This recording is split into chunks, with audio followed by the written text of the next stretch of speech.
Well, hello and welcome everybody to this live broadcast training session. Josh Carey here, Pet Sittingology, and you are joining us for a really robust topic that I'm so glad we're finally able to get someone in our circle to just give us all these details. You're joining us for understanding all of the legal aspects of your pet business website. As you know, there are so many things that need to be addressed and successfully, why am I having a hard time saying that word? Successfully done in order to navigate your business, least of which are all of these legal aspects. And unfortunately, just not knowing the law, ignorant to the law, as some of us have found out the hard way, plays no part in court. So to help us navigate, we are joined by an incredible attorney. Help me welcome Andrew Lupu. How are you today, sir? Terrific. Thanks very much for inviting me, Josh. My absolute pleasure. So what we're going to be focusing on today, like I said, is all the ins and outs. It's great to see a lot of familiar faces here. Please do use that chat box with your comments, questions, and we will pull them. Just so you know, this training session is presented by our 5th annual Pet Care Professional Conference, coming to you live and in Las Vegas, October 23rd through the 26th. The ball has been rolling on our end for a while now, and this is going to be one for the books. PetSittingLive.com for all the details. PetSittingLive.com. We do hope you join us. So getting to the details today, we have Andrew Lupu. Andrew, start us off right and give us a little insight as to who you are and how you spend your day. Sure, Josh. So my name is Andrew Lupu. I'm an attorney licensed to practice in the state of New York. My career focus has really been intellectual property law. I negotiate computer software licenses. I negotiate website development agreements. Anything that touches software and technology issues really comes within my world. I represent people who sell these services. I represent people who procure these services. So this is really the mainstream of intellectual property law practice worldwide now, but I practice it from New York. That's great. And now, before we get going, what is the one disclaimer that you'd like to get out? Yeah, sure. So you'll hear this whenever you hear a person who's an attorney speak. First of all, I'm only licensed to practice in the state of New York, and it's appropriate for a lawyer to give information sessions and to participate in them in order to permit the public to generally understand legal principles. In all of my comments, I'm not intending to give anybody specific legal advice. I have to make a disclaimer of that. That's a legal obligation.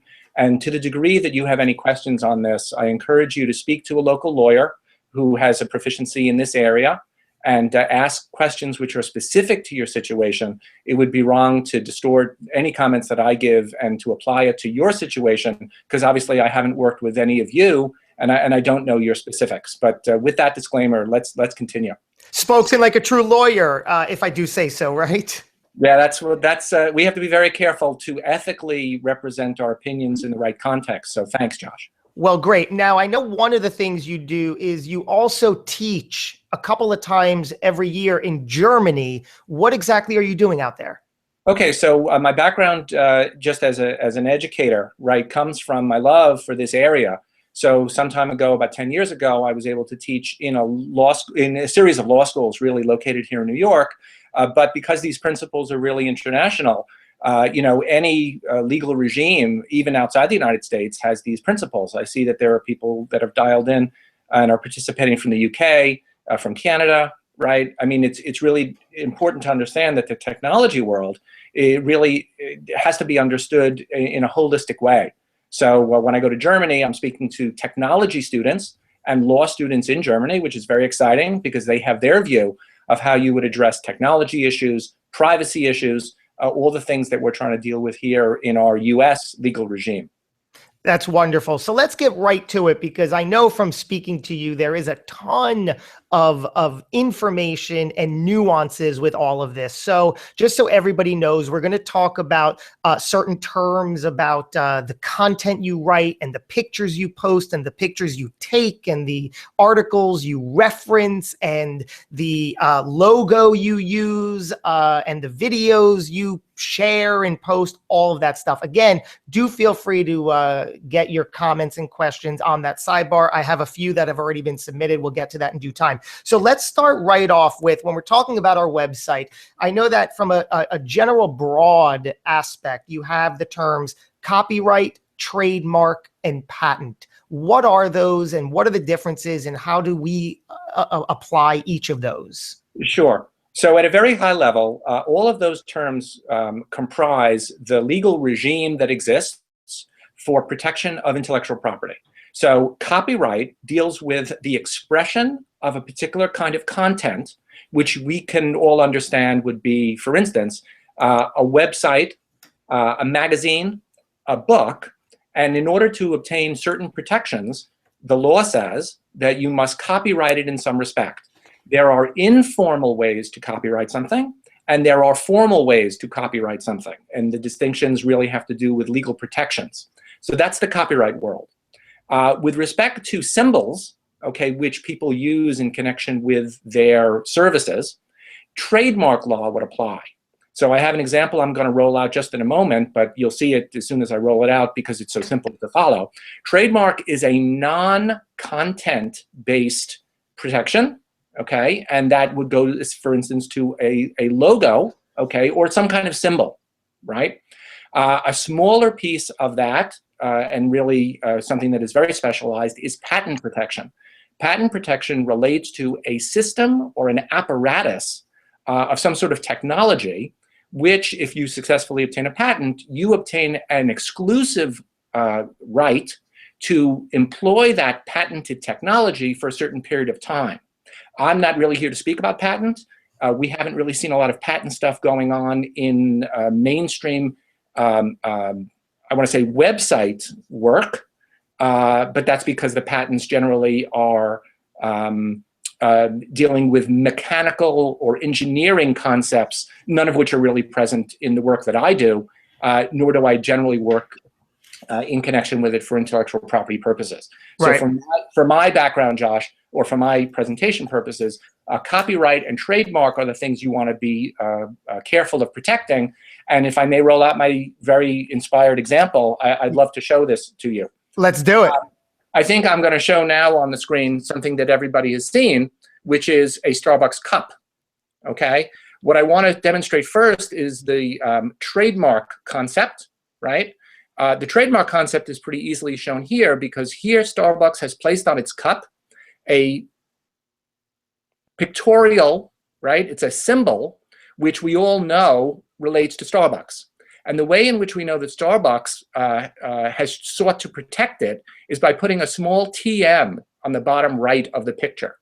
TM says to the public at large that this is a trademark which Starbucks has exclusive rights to and which it wants to prevent other people from stealing or using for their purposes. To indicate to you that the trademark is not registered, which I'll come to in a moment, you will see that TM there, and that means that Starbucks asserts protection for it. Let me flip the cup just to show you how Starbucks has taken a more aggressive stance with respect to this representation, which you could say is a logo, but it's really not a logo. It is the trademark name of Starbucks. Here they've placed it in a vertical format, and they've put an R in a circle at the bottom. That means that Starbucks says that this is so precious to Starbucks that it has made a formal filing of its registration with the US Copyright Office. So copyright and trademark is something which can be subject to a legal dispute.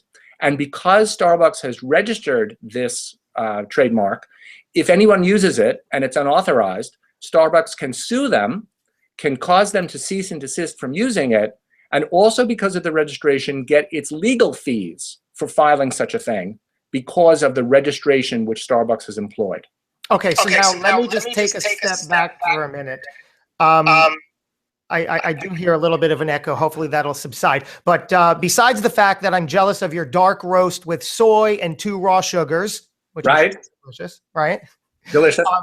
The green trademark icon emblem, if you will, versus the Starbucks with the R registered. Can we just put that on our logo, on our emblem, or must we find an application? Must we get approval? Must we pay? Must we file? What can we do? How do we do Okay.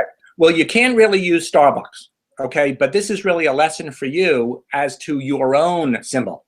For your own symbol, you would, if you want to protect it in the same manner that Starbucks has chosen, is you can, just by your own volition, put a TM on any logo which you want to employ, right? And that doesn't cost money to put that TM on there.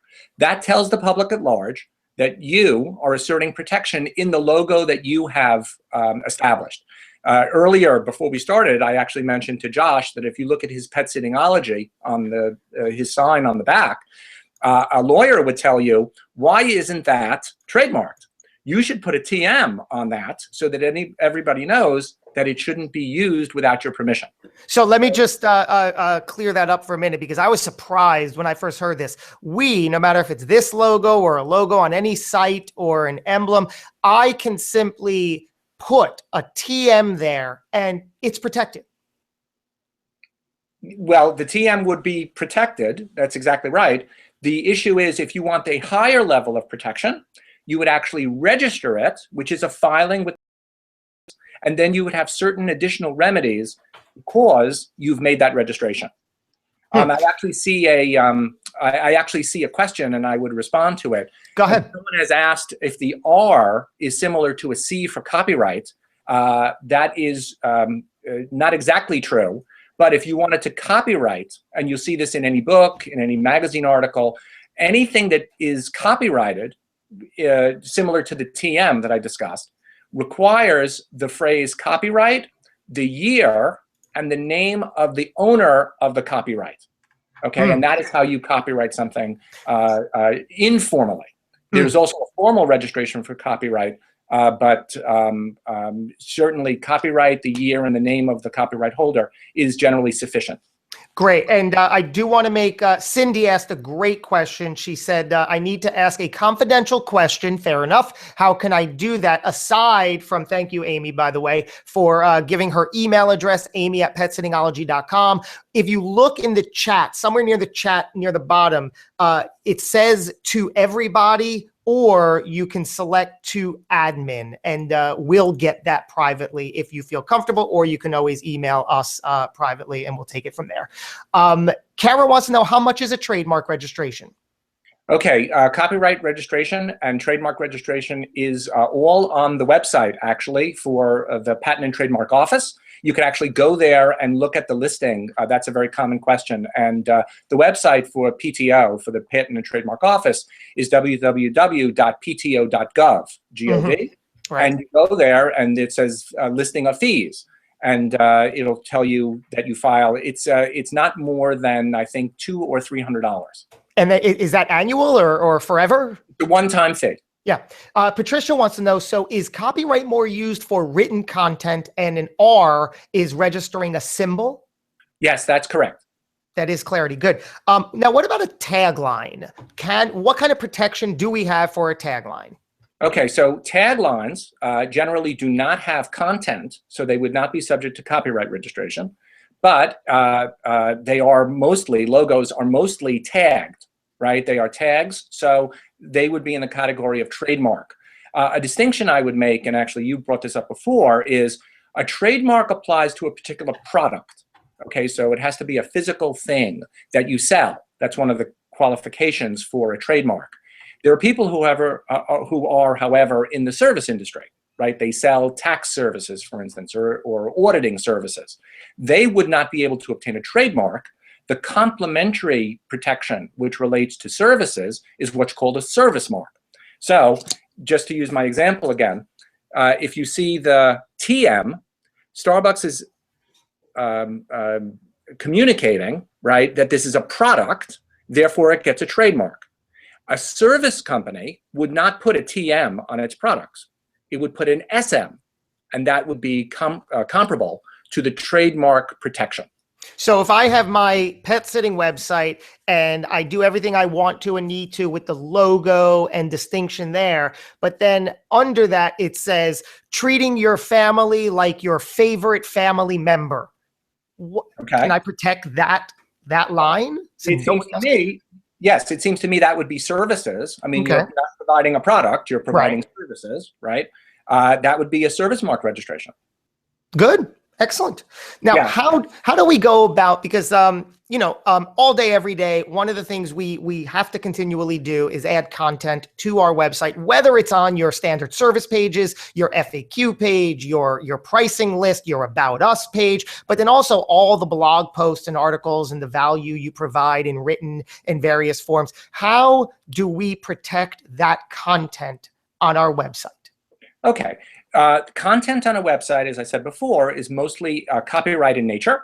Mhm. So what you'll see, and frankly, this is nothing that you can't see by going to anybody's website, usually the rule for copyright is it must be prominently displayed.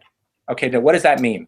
On your home page, right, your landing page, to the bottom right, for instance, you'll see something that says copyright, the year, right, and the entity that owns the copyright. That's all that is necessary to get that first level of copyright protection. The issue, of course, is if you update it from year to year to year, how do you do that? Okay, and the answer is, if it's the next year, you just put the new year there because that content is protected from the time it's posted. So you can have your 2016 content, you can update it, or you cannot update it, but it's still going to be protected in 2017 if you put on the 2017 for the new. Right. So this is right. So this is great because I've inadvertently assumed that, right or wrong, that because I've seen it on all websites, and it always seems like, oh, that's going to make you look even more professional. So I've always made sure to put the C with the circle, copyright, all rights reserved. I see Right. constantly, and then so to help clarify what you said, because I see a few different iterations of this regarding the year. So Pet Sittingology came out and we went online in 2009. So with that, would I best be served putting copyright 2009 through the current year, 2016, or just the current year, or just 2009? Because I've seen all of those on different websites. Yeah, so the formal rule is it has to be limited to one particular year. Okay, Oh. Microsoft actually does that, where it goes 2009 to 2014, I've seen.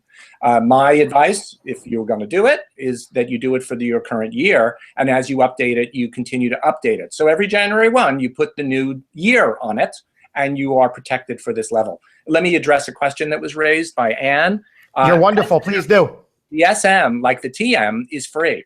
Right. Right. So I'm sorry. I just want for everyone listening, Anne did write, can I write SM for service mark for free, just like the TM, Andrew? And the answer is yes, you can, because putting SM is a informal way to put the public on notice that it is protected by you and considered a service. So Rita writes, I have it on the footer of every page, so every year I just need to update the year. The answer is, Rita, you're a very good listener. That's exactly what I said. Excellent. So with that, we'll certainly dissect your comments as we go forward. But what is the difference between copyright and plagiarism? How does all this play into each other? Okay, so copyright and plagiarism really is two sides of the same coin. Copyright is the author protecting his right to do something and to communicate to the public in a certain way with respect to his content. Plagiarism is the unauthorized use of that same content. So it's really the wrong way. What we say in the legal world is if you're going to use something, you have to give attribution to the appropriate copyright holder.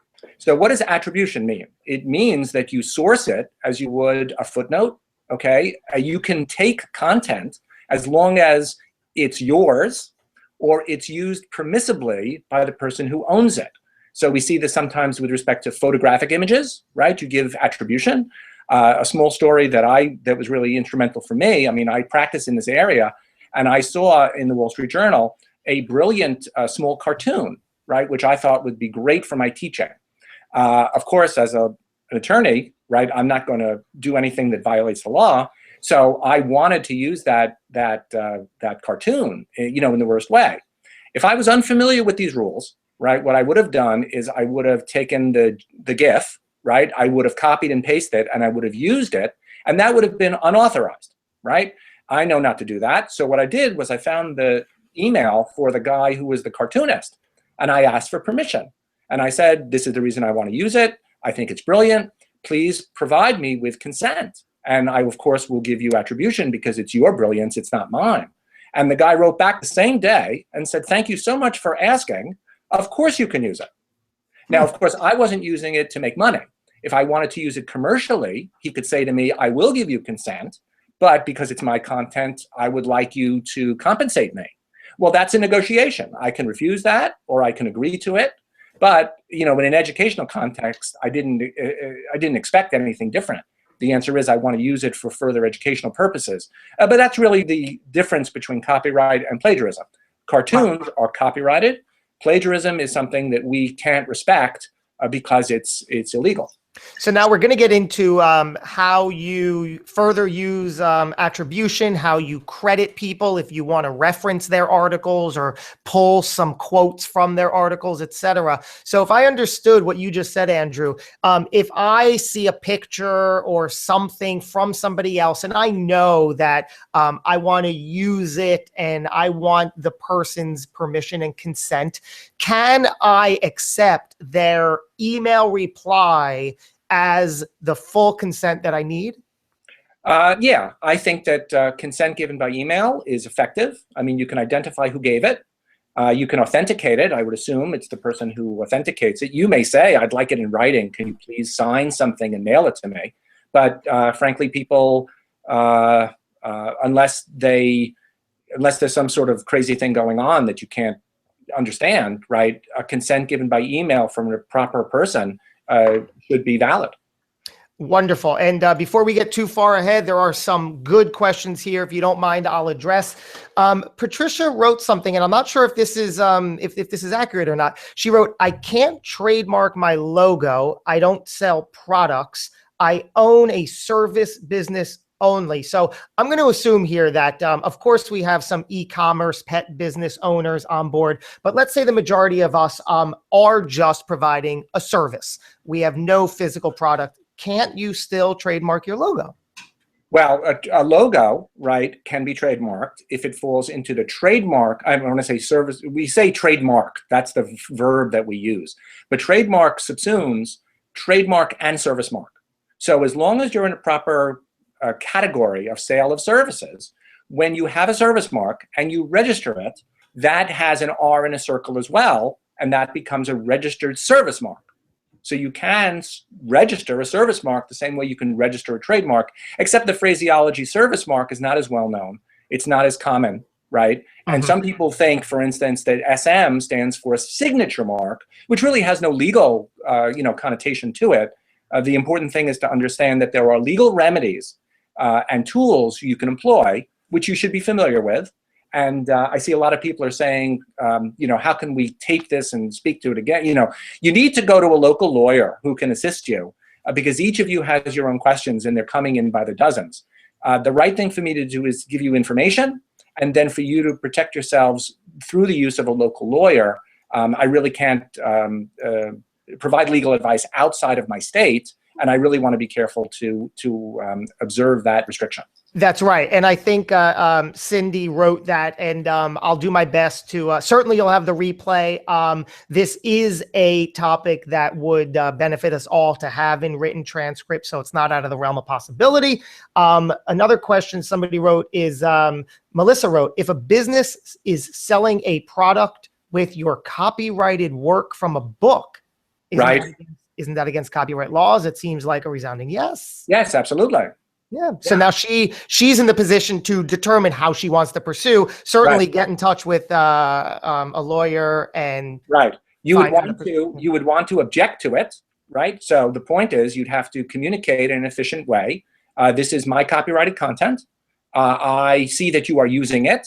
I call upon you to cease and desist using my copyrighted content. Now, he may say, or she may say in response, I didn't know it was your content. And then there's a question about whether you appropriately legended it. That's what putting an SM or a registered trademark on. It's a legend.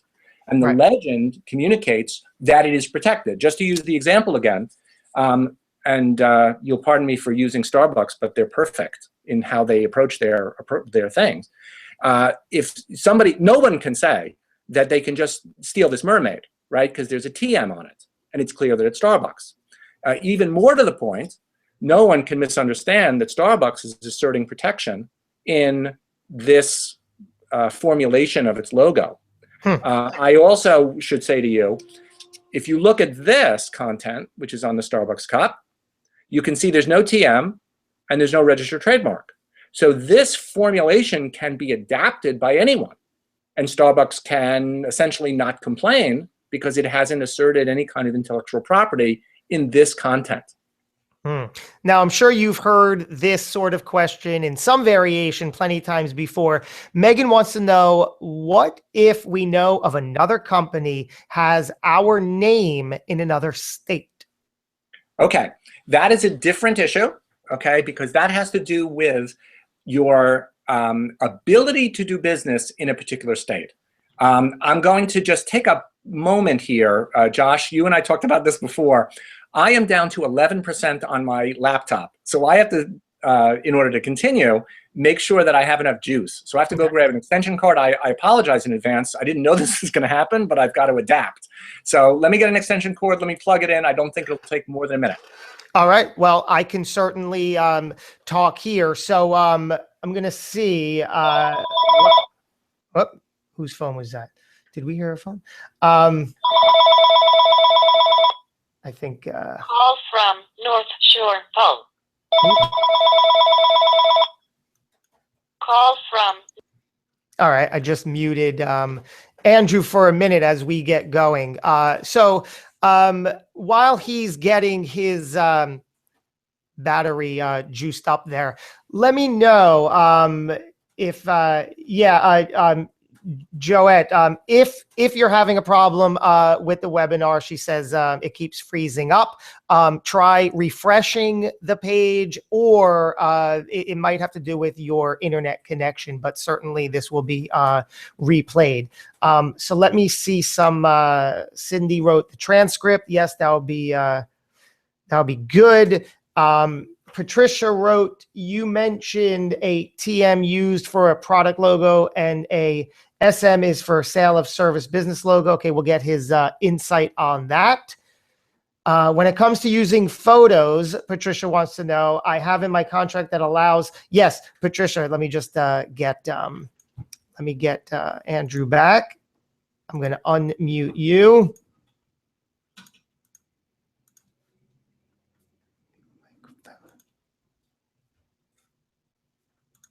Ooh. Wait, I cannot. Andrew, can you by any chance unmute yourself? Do you see? Because I, for some reason, no, geez, I can't. It's not giving me the option to unmute you. Do you see an unmute button? I cannot hear you. My apologies, guys. Please bear with us. We will get right back into this. I muted you, and now it's not giving me the, I don't know why it's not giving me the option to unmute you. Technology. Usually, my friend. Do you see on your, on the little, on your little window? Is there a microphone?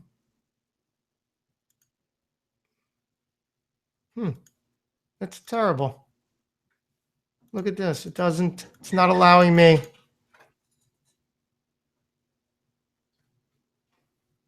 Log off, log back in, have him do it.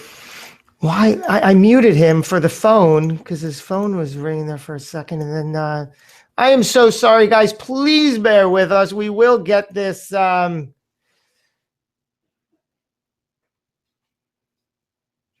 Yes, On the Alyssa, that's bottom exactly right- what. On the bottom right, chat unmuted, chat muted. No, it's not the chat. It's his own box. I went into his box, muted it.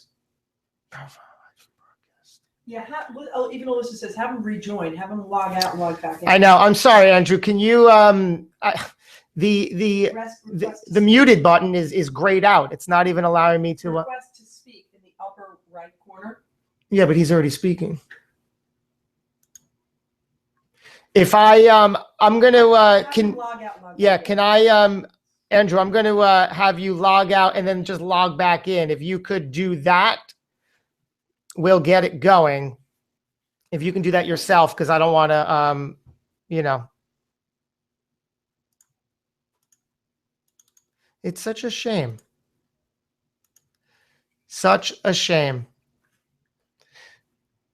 Yeah, you would log out.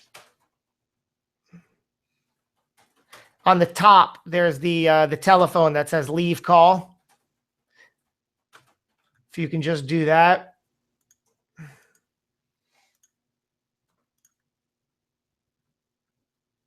I think he's calling somebody. I see him on the phone.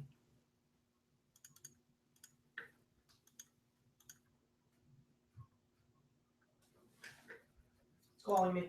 He is? Hey, dude, can you log out and log back in? Tell him to leave the call.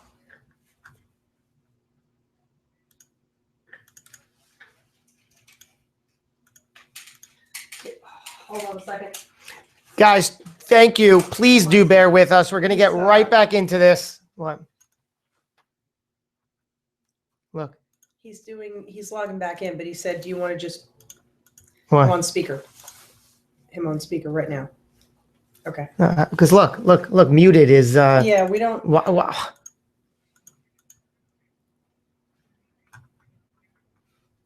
Do you want to log off and No, have him start leave. it again at 1? No.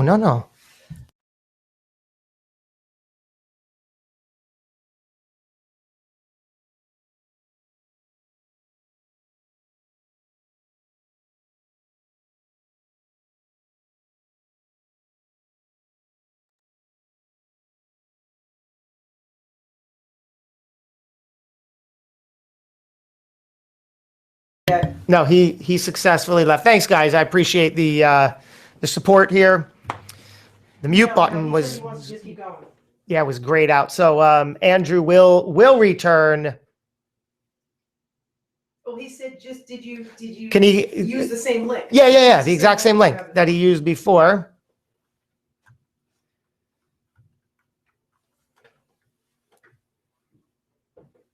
All right. No, it's What? not you. It's the system. It's probably, you know. It's technology, right? We got Amy on the phone with him over here. So are you guys liking this? Is this helpful, beneficial, valuable? Is it making sense? You seeing how you can apply it? We still have several things to get to. So I hope that this is working for you. I assure you we will get him back. He's a good one. It's going really, really well. Mm-hmm. It's going very well. Well, good. I'm glad you're finding it helpful. Thank you.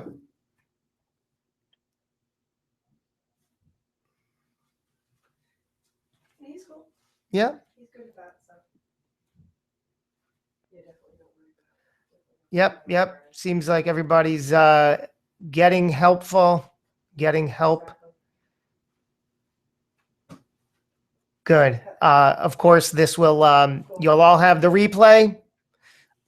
This will, I'm going to seamlessly cut out this chunk from the replay, but it is what it is. Yeah. Well, good. I am glad. Right. Oh, Jamie Right. says yes, and we are patient and supportive. I appreciate that. This, dare I say, this issue has never happened, and it's a shame. I muted him while he was stepping away, and then the system didn't have the. It was grayed out. I do not know why. Yeah, exactly, Alyssa, right? Just edit this whole section out so it looks like everything everything carried on. Is he able to get back from that link? We got Amy here doing the troubleshooting and tech support in the back. Yeah, can you search on that and get that back? Oh, what, does he want me to email him a link or something?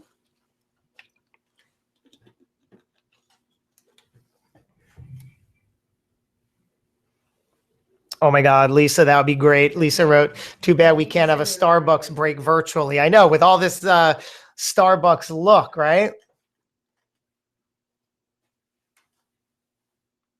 Okay. Do you see him yet? No, not yet. Selena Rose, you got to go feed animals, but please do send me email of replay. I love this stuff and it's very helpful. Great. For the record, everybody who's registered, whether you're on here live or not, you will automatically get an email giving you the replay in a couple of hours. It's all part of the system and how it works. So look for that. Did he click that link? Do I need to send a new link or he got it? He clicked on it. He's waiting for it to come up. Oh, yeah?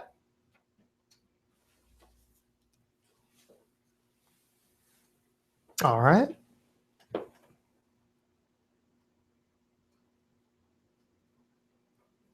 Yes, this is definitely a software issue.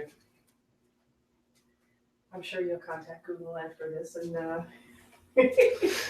Stephanie writes, you are calm under pressure. Yes, I'm cringing on the inside. I know how to keep it all in. And, you know, where are you? right. What's going on? Well, thank you for acknowledging that. Believe me, not ideal for any of us. It is what it is. But The circles are continuing to turn, he said. the circles, Loading. what did he Okay, say? he said something's coming up. Something's coming up. It seems like Andrew. Thank you, Caroline. She wrote, it's all good. Of course it's all good, right? It's fine. It will be even better. He's got a circle happening. No, that's very true. Colbert does not have problems like these. Colbert.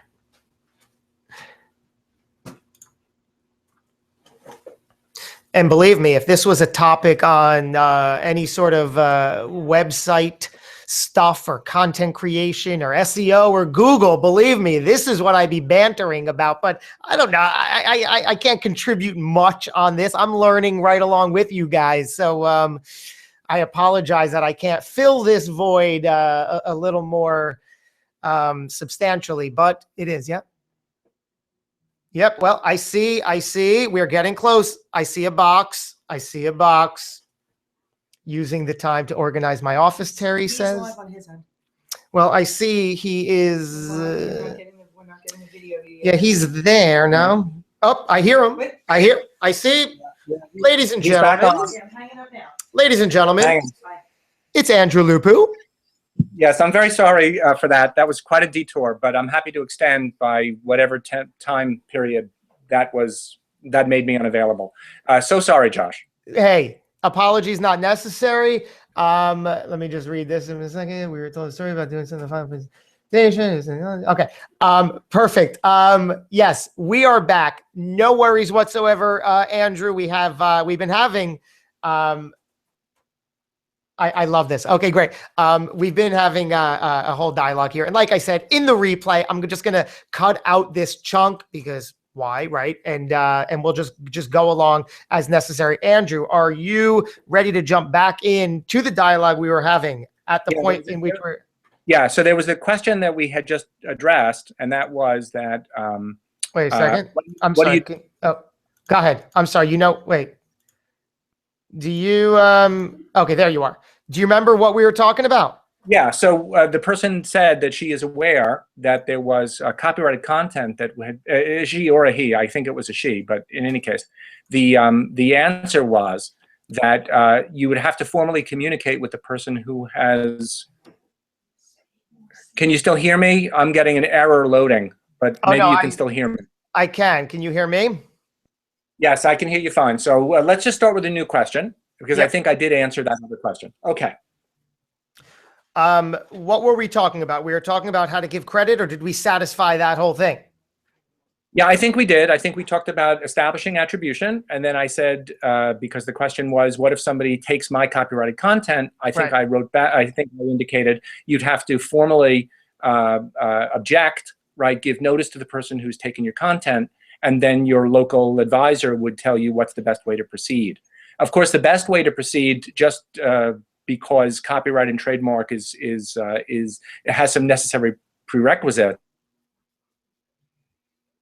You want to do what is with your trademark, right? Put a TM at the base of your logo, okay, or your trademark tagline. And with respect to any copyrighted content, you want to utilize the phrase copyright 2016, for instance, right? And your name as the copyright holder. And then it's clear to everyone that it's copyrighted content to which you are asserting protection. Josh, you still there? I am, but your face and video is not. Yeah, frozen.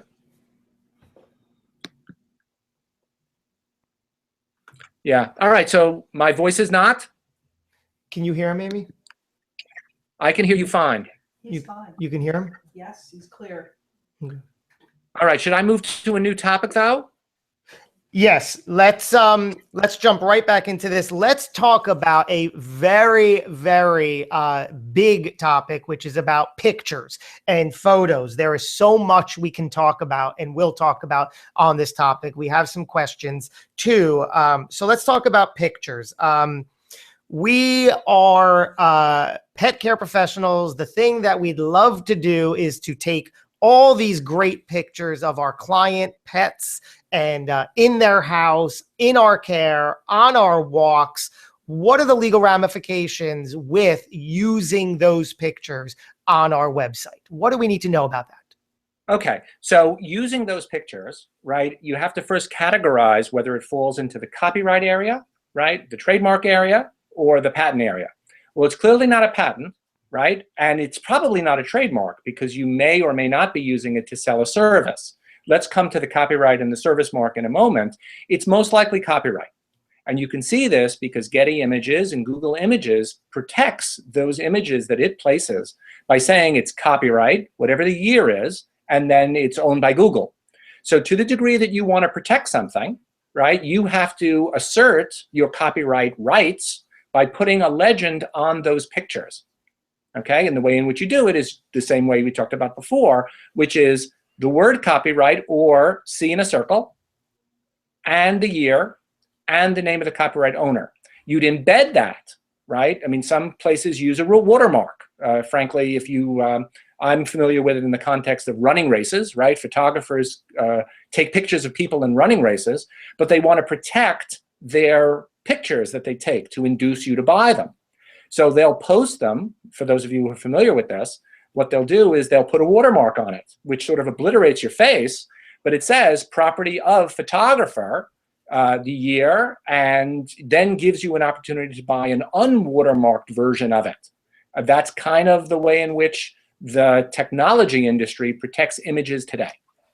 Right. So if I go into my favorite client's house and take a few pictures of their incredibly adorable pooch, Right. now I have this picture.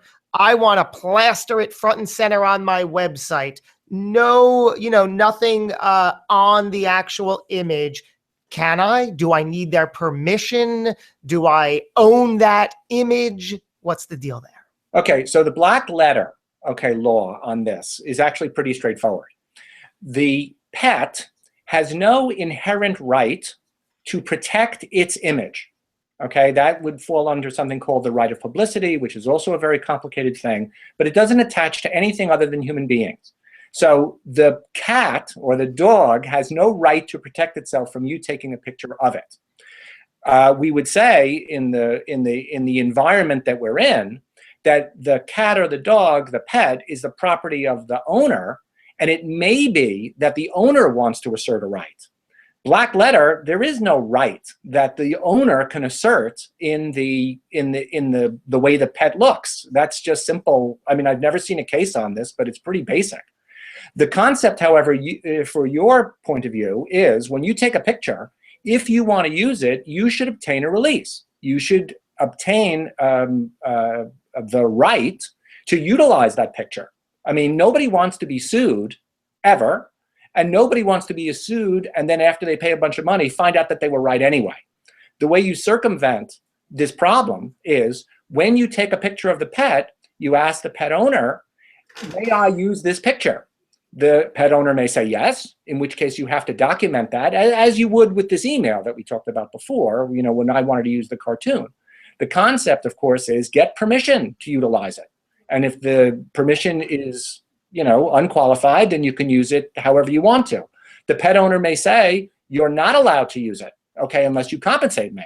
Well, then it's your decision about whether or not you want to compensate the owner. I'm not going to give anybody some kind of guarantee that they won't be sued, because there are people who will say, I'll take a picture and I'll use it and I'll deal with the consequences later. I don't know that that's a good strategy, but people could take that position all the time. It's hard to say that a picture of a pet is legally protectable. That's all I would say. Very, very fascinating. So to sort of sum up, if I understood all of this at this point, a picture of a client's pet, you're saying, which I was fascinated when you first told me this, that a pet cannot assert its own, what was the phraseology you used? Its own right of publicity. That's a legal concept. But let me make an analogy which may help a bunch of people. You know, a pet, right, is, and I'm not saying this to be insensitive, it's sort of like preventing somebody from taking a picture of your house. Your house is out in the public. People can take pictures of it, right? You can't stop them from doing it under our current legal regime. If a person drives a car, you know, down a street, a person can take a picture of a car, right? The point is, you might be sued because you've done it, but that doesn't mean the person who sues you will be right. That he will be able to legally say, I have damages because this picture has been used. I don't think this is popular. I don't think your listeners like that I'm saying this, but it may be that, you know, in a state, okay, or somewhere, you remember the problem that Google ran into when it tried to do Google Maps, and it was taking pictures of everybody's houses. Well, today you all know that Google, you can do one of these maps with Google and you could see the way in which a house is represented because the Google car came by and took pictures of it. There hasn't been any lawsuit in the United States that says you can't take that picture. That is not the case outside of the United States, because in Europe, various countries have gotten together to prevent Google from taking those pictures and utilizing them. But that legal structure outside of the United States is not the same as the legal structure in the United States. So it's very sensitive to whatever your local rules and regulations are concerning the protection of intellectual property. So if I have a picture of a client's pet inside their home, because you did make reference to things outside the home, like a home or a car, but if I'm taking a picture of a pet, just of the pet and the surrounding property inside of the home, no legal protection. So I can use it on my website, but to keep the relationship and respect for my client intact, it would benefit me to just get their written permission. Sure, go ahead and use it. Yeah, I would say to you, it's a bad business practice, okay, to go inside someone's house and take pictures of that person's house and then seek to publicize it. That is, while it may not be legally protectable, okay, it is a bad business practice for someone, because who would be happy Correct. to learn that you've done that? That would be antagonistic, and it would be, whether it's legal or not, it's still bad form. Right. So let me just go up some of these questions. Great dialogue here. Kat wants to know, going back to the copyright issue, when using the copyright on a website, do I use my name or my business name? Great question. Or doesn't it matter? Okay, it does matter. Okay. And the right answer is, if you are doing it as a business, you use the business's name. Perfect. Terry wrote, so if we copyright our blog posts with the year, that means we have to go back each year and change the date of each post? No, Terry, correct me if I'm wrong here, Andrew. Your blog post typically will have a published on date. That can remain and should remain as it is. We're talking about an overall copyright for the entire page as it stands, right, Andrew? Yes, exactly. And the point I would make is, sometimes a website on the day it's published, it never changes, right? That the initial date that you place protects it in that form. If you revolutionize it like a year later, that 2016 date won't be accurate, right? Because you reformatted it, you added new content. If you're going to substantially change the content, right, in a future year, you use the new year, right? Because that's when the time from which the protection arises. Good. And Lisa's writing, I have a clause in my contract saying we may use the client's pet's pictures unless they do not give us permission. Is that enough? Sounds like it's enough and a decent business practice. Is that true? It's enough. Okay. If that is ever questioned, let's say it's a lawsuit, right? Mm-hmm. The person will argue, I never read your contract. Okay. And it never read it with that detail because it wasn't prominent enough, right? I can't really predict whether it's prominent or not, right? But those kinds of rights that you're looking to say, I have the right to do anything I want, you may want to put that in bold type, right? You may want to draw that out to show, well, you had every right and you took pains to bring it to the attention of your customer, because a customer can forget that they ever saw it or they can deny that they ever saw it. So I'm pretty sure you're protected because you have it in your document. The question is, did anybody, is it a click wrap or is it something that somebody signs? Because it's, the issue with click wraps is people hit the agree button, but they actually never read it, right? And that's really an issue. I don't know how in which you're getting this consent. It's either valid or invalid, and the person can say, I agree to everything except for that provision. And then, you have a problem. Yeah, Courtney asks a interesting follow-up. She writes, is permission in a contract enough, or do we have to ask permission on a per image basis? Wow, that's a really good question. The answer for me is it all depends on the context, okay? If you're using a lot of images, okay, and it's year after year after year, I would renew the consent, right? I would make sure that I am never acting in a way which can be questioned, because you never want to be in a presumed or appear to be in an unprofessional or an unauthorized manner. So if you're doing a lot of content, there's no problem with renewing the consent and documenting it and keeping it as part of your files, because people have memories and sometimes those memories fade and then all of a sudden you're not protected. This is fascinating. Again, I want to thank you all for your in-depth knowledge. We still have a few other great points to get to, so do keep your questions and comments coming. Andrew, we've spoken about the idea of work made for hire, which I know for everybody on board right now, this has to do with, and Andrew's going to go into detail, what happens with the content or the pictures if I hire a photographer, or if I hire someone to write some blog articles for me, or if I hire someone to restructure my About Us page? Who owns all that? What do we need to know in that regard? Okay, so the notion of work made for hire arises under copyright in the United States. Okay, so for purposes of our discussion, I know there's people who are outside the United States, so let me just make sure that everybody understands when I'm speaking, this is as a US-based analysis, okay? Copyright says that you can employ someone, okay, to write something for you, and once that money is paid, it can be owned by the person who pays for it. So in another context, you might say, you follow the money, okay? The point is the author, whether that person is a sculptor or an artist or a portraitist or a photographer, when they take that picture, the question that must be asked and answered definitively is, when that person takes the picture and you pay for it, is it the intention of the parties that it was what's called a work made for hire, which means it's to be owned by the person who paid for it, or is it an original art development that will continue to be owned by the author? that is the person who took the picture or made the sculpture or painted the portrait. That question is analyzed, okay, in the US, and generally the author, all right, is the person who creates it. But if that author is paid, the notion is that it was a work made for hire. Okay, so that's a really important concept. If that is not your intention, okay, meaning if you're the author, the developer, the sculptor, and you want to continue to own it because you created it, you have to say in your agreement by which you agree to be paid and to describe the services, you need to say, this is not a work made for hire.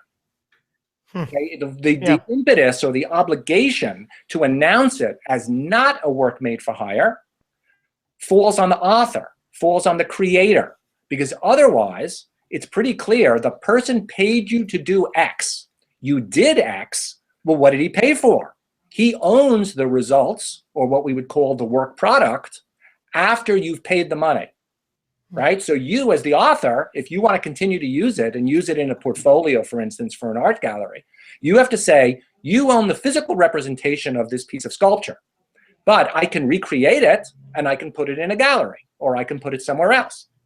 So we have to be very careful in the work made for hire context to understand who owns what. Let me give you a realistic example, okay? Let's say you're a fantastic photographer, right? And you want to take pictures of somebody's pets, right? And there's a lot of pets and there's a litter of puppies and all this kind of stuff. The point is, if the person who's paying for it wants it, he pays for the proofs, okay? And it's a work made for hire. And he, the owner of the puppies, the person who pays for it, must continue, right, to assert his rights. The photographer should not retain negatives, okay? And it should be very clear that those pictures of puppies cannot be popularized or commercialized by anyone except for the person who paid for it, right? Now, the photographer could say, that's not my deal, but if it's documented that he doesn't retain any rights to popularize this litter of puppies, then, you know, that's the deal. Now, let's jump to another topic where I'm going to throw out to you three what I believe are connected terms, and tell me if we need these and how and in what regard. Do we need things like on our website a disclaimer of any sort, a terms of service of any sort, or a privacy policy of any sort? Okay. So the disclaimer, okay, a disclaimer is generally something where you put the public on notice that you are not doing X. Okay, a disclaimer is exactly what I started this call off with, which is I'm not giving legal advice. So I'm not exactly sure how a website should have a disclaimer on it. I mean, you could write this, you know, website contains proprietary pictures that cannot be used. Well, right? I'll tell you how I've seen it, not necessarily in our industry, but one of our colleagues asked this question, so I wanted to run it by you. But I know, and it might not be applicable in a specific way for us, but for example, a disclaimer I always see in, like, you know, coaches, courses, online consultants, where they say, you know, the stories you hear are not typical, your results will differ. So that we don't need anything like that. Right? Well, not if your website doesn't provide counseling or it doesn't provide advice. I mean, let's assume that you have a website where you're giving information about, oh God, I'm trying to come up with an example now. Potty training your dog? Well, let's say there's some sort of nutritional tips which are provided, right? You could say this is our general, you would disclaim the idea that this will work in every instance for your puppy, okay, or for your breed of dogs, because obviously nutritional tips go to what kind of pet you have, right? So this information that you would be giving on your website, for instance, to use this particular example, you could say this is our general information and is not meant to be specific nutritional advice for any particular breed. That's a disclaimer that would seem to me to be wise. Yeah, that's great. Getting to a question, Serena asks a good one. If we wrote an article years ago, but reposted it under Josh's new website, meaning she's a client of ours and has our website platform. So she has an article. She Right. now has it on her new. Should we backdate the article versus letting it assign the current date, or does that not matter? Yeah, so what you would do, this would be my advice with respect to this issue. If it was posted originally in a different format, you're allowed to republish, okay? So you could say republished 2016, copyright the name of the author, and you can say originally posted on the date. Then it's absolutely clear what you've done. You're asserting protection, not back to the time in the past, but as of 2016. So to me, that would be the way in which I would address that issue. Yeah, and Patricia makes a good point. She talking about a disclaimer and how it applies to us as the pet business owners. She says, I use a disclaimer when I post a blog article about pet related topics saying this content is strictly the opinion of the author and owner, is not claiming to be an expert in this topic. And that's a wonderful disclaimer to the degree you're providing that kind of that type of advice, which is sort of my nutritional diet for pets thing. You know, you asked two other questions, Josh, and I want to be complete. You asked, do we need to deal with terms of use, and we need to deal with privacy policy. Terms of use is always very important, right? Because it indicates exactly the kind of access that you as the website provider are providing to the public, to any subscriber. If you're using it as a commercial site, right, and you take credit card information, there's a lot of information you have to have in your terms of use, way beyond the content that I would be prepared to talk about here. So make sure that you're in compliance with all of your credit card, retention policies, and all those kinds of things, because that's a very, very sticky business, and you want to make sure it's transparent and disclosed. And finally, with respect to privacy policies are incredibly important, right? And we want to make sure that you have a true, correct, and accurate representation to the users of what information they are providing to you, right? And how it will be used by you. There are various rules about how it can be collected, how it can be used, and how it can be subsequently disclosed. So for all those topics, you should seek an advisor, right, who can give you good advice in this area, because you want to be 100% compliant with all of the different rules concerning website access, use, and disclosure. Wonderful. Now we are wrapping up our full presentation here with Andrew. Before we go, I do want to let you know that you can and should use that for any last thoughts. So taking a step back, because we really discussed a lot of nuances, a lot of different angles and approaches that you could take, you should take. Some are legal, some are just best business practices.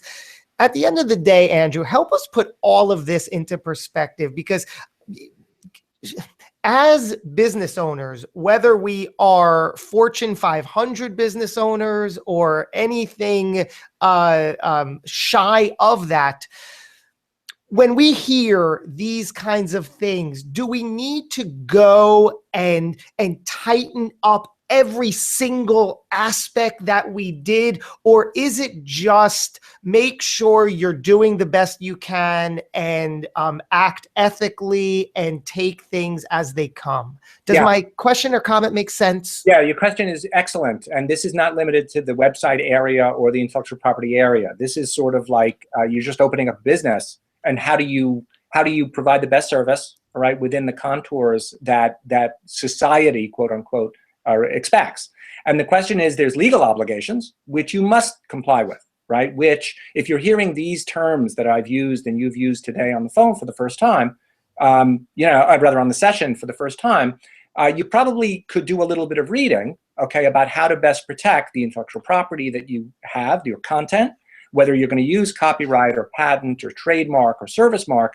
A lot of information is out there. It's actually, for those who are concerned about trademark, the Patent and Trademark location, meaning the website that the Patent and Trademark Office has a lot of good guidance. Okay, so legally, you always want to be prepared and conversant with these issues because you've invested your livelihoods in it, right? So that's the first piece. The second is there's a series of best practices. Okay, there are companies which are successful out there and they do really, really good things. To overuse my example, if you are interested in protecting a logo, kind of do what Starbucks does, okay? If you're interested in registering a trademark, you're allowed to take a good example, right, which is to register the Starbucks name, pay the money, and then you will be just as protected. I mean, remember, Starbucks has a very, very valuable product that it provides, and this may open your eyes up for the first time to it, but they're following their lawyer's advice. You should, and this is really my third point, work with a local representative, right, whom you trust, who has good business judgment. Not only will he or she put together what is the legal requirements for your business, as you would with, like, say, taxes and paying, you know, the appropriate fees, right, which are tax related, but he will also, or she will also, give you good practices, best practices to follow.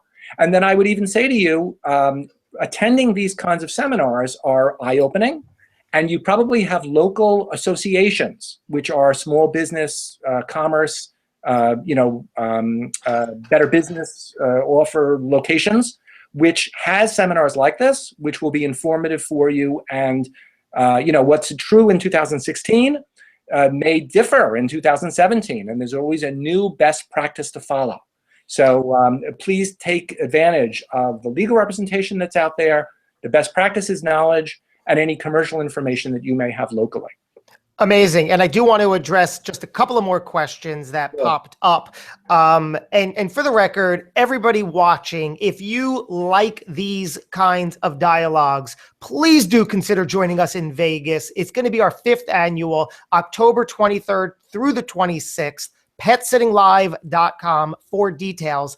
It's this 10x, as they say. You know, we just have a blast. We train, we educate, we have a tremendous amount of knowledgeable, friendly, supportive people talking in a variety of topics, and we have a great time, and it will be extremely beneficial. So if you like anything we do during the year, like these sessions, consider joining us in Vegas, because it's just going to take things even further for you. PetSittingLive.com. So Megan asks a good question. What is the significance, Andrew, of using the most current date? Is older content not protected, or does copyright expire? Great question. Okay, so copyright does expire. Okay, and it's a period of years. It's currently 17 years, okay, although it may have been expanded to be 35 years. The law, as far as I'm concerned, you want to have the earliest possible date, right, and know that it's going to extend for a particular period. But remember, copyright only protects from the date of publication. You can't write something, sort of stick it in your desk, and expect that it be protected, and then you talk about it, but you haven't published it. Copyright can only apply once it is put out into the public world, and that's why the date is important. Copyright does have a limited term, and 17 years is the term that I think I'm familiar with. It may have been extended to 35. I'd have to check that, but it's important that the date reflect the actual date of publication. Great. Thank you for that. And Patricia's asking a good question. She wants to go back to the picture of pet topic where we said that pets cannot assert copyright protection on themselves. She's asking, what if in the picture there is a contact tag on the pet, or if we get a house number in a photo? What about meta tags and GPS tracking tags on photos? It's a good question. So, like, can I say, hey, you can't use that because I know that that's my dining room table, or that's my house? That's the fear, and that's the better business practice, right? That's why you want to release, right? Because you may have inadvertently said, I'm taking a picture of this dog, but all of a sudden the name of the owner is displayed. And therefore the person says, well, you had no right to put my name out there, and then you have all the repercussions from that. So the simple answer is, you can do it if the release is provided, right? If the permission is given, but I want to say it's dangerous, because you don't know how anyone else might take it. Right. And then a follow-up, she asks, and I think we touched upon this earlier, but it always stands good to reiterate. Do you have to register officially to get a copyright, or can you just put a C all over the place? Yes. To put a copyright legend is sufficient to protect it. I didn't go into this in a bunch of detail, but when you register something formally, okay, you have certain rights under the Trademark Act and also the Copyright Act, where you can recoup the cost of filing the lawsuit and you get your attorney's fees, which if you don't register it, you don't get the right to get those fees. So it's a business decision for you. If you want to have the maximum number of remedies that are possible, then you do make the registration because, you know, who wants to pay legal fees when you can get them from the person who was the violator? Magnificent. We will leave it at this. Christine says, thank you for such a great topic, Josh and Amy. You have the knack for finding the best topics and getting it to us. My absolute pleasure. I will let you know that if and when you register for our conference, you are immediately embraced and brought into our private Facebook communities. Currently have 2 under our brand. We have one specifically for attendees of the conference, but then we have one that is specific for any Pet Sittingology client of ours. So it includes the attendees, but also a whole host of other magnificent and brilliant colleagues of ours who are in the Facebook group day in and day out, running things by each other, supporting, sharing, exchanging tidbits of knowledge. It's a really great place to be. So when you register for our 5th annual event, you'll immediately get access to that. And it's basically all year, this kind of stuff. So with that, Andrew, I want to thank you so much. And dare I say, if anybody has any follow-up questions, may I run them by you briefly just to get your take on it? Yes, I would do that. I will be in contact with you or Amy to go over the comments you may receive. I can only say on my behalf that it was really a pleasure to talk to your community. Everybody asks really, really good questions. And please, everyone remember, this was not intended to be specific to any one situation. This is general informational. To the degree that you have a particular legal concern and you want to raise it, I urge you, speak to a lawyer who's local to you, and they'll give you the best advice that they can give. So what you're saying is disregard everything we've heard today.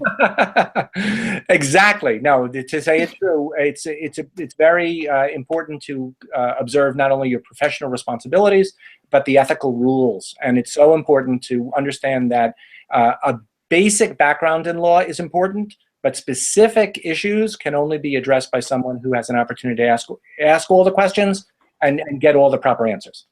Well, Andrew, you are a genuine, kind, amazing man. I thank you for your time, your insight, your knowledge. Everybody watching, PetSittingLive.com, Facebook.com/PetSittingology, Josh@PetSittingology.com. You can call. You know how to find me. Please do keep in touch. Get inside our groups. Register for the conference. Say hello. Andrew, thank you again. Thank you, everybody, for spending the time. We'll do it again shortly. Have a great day, everybody. Take care. Thank you. Have a good day, everyone.